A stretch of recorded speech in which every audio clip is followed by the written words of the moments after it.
viewers, hello. Ayan, meron tayong nakitang Lakers number 28, ang ganda niya.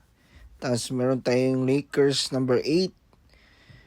I think Kobe Bryant to.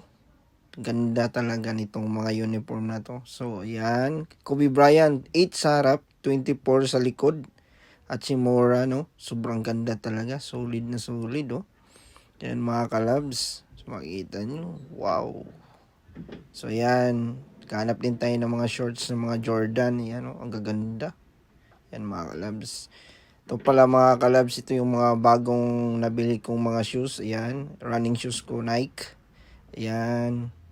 Meron tayong basketball shoes na Giant 3. Ayan. Lahat, yung bonus pala na tanggap namin, yan ang binili ko, regalo ko sa aking sarili para mapawi naman yung mga pagod. Ayan mga kalabs, so ayan, Tatum 1. Yan, yung mga nabili natin, tatlong sapatos yun